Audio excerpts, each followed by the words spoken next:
নন্দিনীর দাদু মুকেশ বাজাজ মারা যাওয়ার আগে তার কোম্পানির পাওয়ার অফ অ্যাটর্নি শিবায়ের নামে করে গিয়েছিলেন, যার কারণে কোম্পানির প্রতিটি সিদ্ধান্তের জন্য শিবায়ের সিগনেচার দরকার ছিল। তামাম, আমি ওই শিবাইকে সরানোর একটা প্ল্যানও করে ফেলেছি। কিসের প্ল্যান? একটা ফাইল যেখানে শিবাইকে সাইন করতে হবে, ওগুলোর মধ্যে আমি ডিভোর্সের পেপারসও রেখে দিয়েছি। শিবাই টেরই পাবে না, কোটি টাকার ডিলে সাইন করতে গিয়ে ডিভোর্স পেপারেও সাইন করে ফেলবে। শিবাই আন্ডারওয়ার্ল্ডে বন্দি ছিল এবং বসেছিল হেডশটের সামনে, আন্ডারওয়ার্ল্ডের নির্মম ডিলার, যার বহু কোটি টাকার ড্রাগ সিন্ডিকেট শিবাই ধ্বংস করে দিয়েছিল।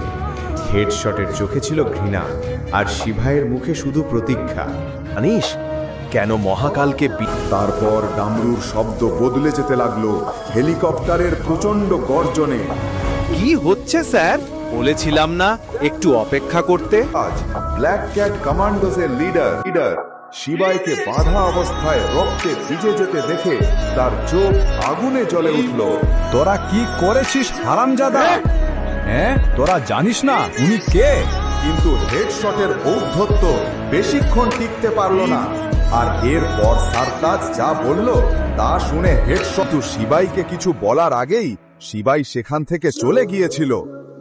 রে হারামখোর, গত রাত থেকে নিখোঁজ হয়েছিলি যাতে বাড়ির কাজ না করতে হয়, তাই না? ভালো করে কান খাড়া করে শুনে নে, এখানে বিনা পয়সায় খাবার মেলে না। এই বাড়িতে থাকতে হলে আমার বলা সব কাজ করতে হবে, আর কোনোদিন আমাকে না বলে বাড়ির বাইরে পা রাখলে তাহলে তোমার পা ভেঙে দেব, বুঝে? মেয়ে বিয়ের 3 বছর পরেও তাকে নিজের ঘরে ঢুকতে দেয়নি, সেই আজ শিবায়ের কাঁধে মাথা রেখে তার খোঁজ খবর নিতে। জীবন দিতে হবে না, আমার মেয়ের চাওয়া গিফটটাই দে। মম, তুমি আমাদের মধ্যে কথা বল। হ্যাঁ, আমি ঠিক 10 মিনিটের মধ্যে পৌঁছে যাব। ওকে নন্দিনী, আমাকে খুব গুরুত্বপূর্ণ মিটিং এ যেতে হবে, ফিরে এসে সাইন করছি। শিবাই, কিন্তু আগে সাইন তো করে যাও। দেখলে, তুই তো ওর সঙ্গে কত মিষ্টি করে কথা বললি। মম, প্লিজ চুপ। দোকানটা ভেঙে দাও। মহাকালের শহরে একটাই রাজা, মহাকাল নিজে। তোমার দাদাগিরি এখানে চলবে না। সরিয়ে পড়, না হলে বুড়িটার মতো তোকেও মেরে ফেলবো। কুকুরের মতো মরবি। শিবাই বাবা, আজ তুমি এলে খুব ভালো হলো। চিন্তা কেন মা, মহাদেব তোমার রক্ষা করতে আছেন। মাদার, এই লাল গোলাপগুলো দিয়ে একটা সুন্দর তোড়া বানিয়ে দাও। আজ কি বিশেষ কোনো দিন?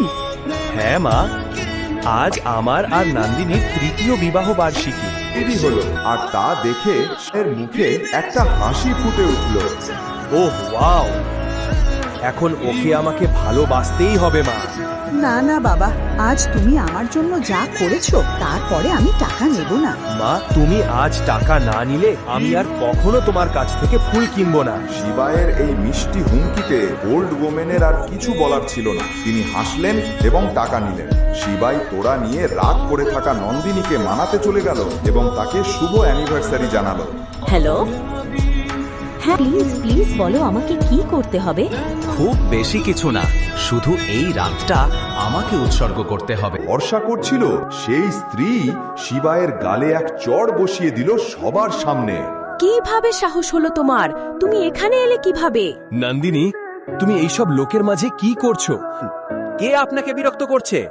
ইন্সপেক্টরের প্রশ্নে দেব আঙ্গুল তুলে শিবায়ের দিকে দেখান। বড় লোকের পার্টিতে এসে না শখ তোমার? চেয়ারে বসানো হলো। বসতেই সে পকেট থেকে সিগারেট আর লাইটার বের করলো। সিগারেট ধরানোর আগেই একটা হাত লাইটারটা ফেলে দিল। এটা কি তোমার বাপের বাড়ি যে আরামে বসে সিগারেট খাচ্ছ? কনস্টেবল, ওর সব কাপড় খুলে বরফের স্ল্যাবের উপর শুয়ে দাও, সব অধ্যত্ত ঠান্ডা হয়ে যাবে। এটা বলে কমান্ডো শিবায়ের কাছে গিয়ে পড়ে থাকা লাইটারটা তুলে নিল এবং শিবায়ের সিগারেটে আগুন। ইন্সপেক্টরের চোখে লাইটারটা পড়তেই মাটি সরে গেল পায়ের নিচ থেকে।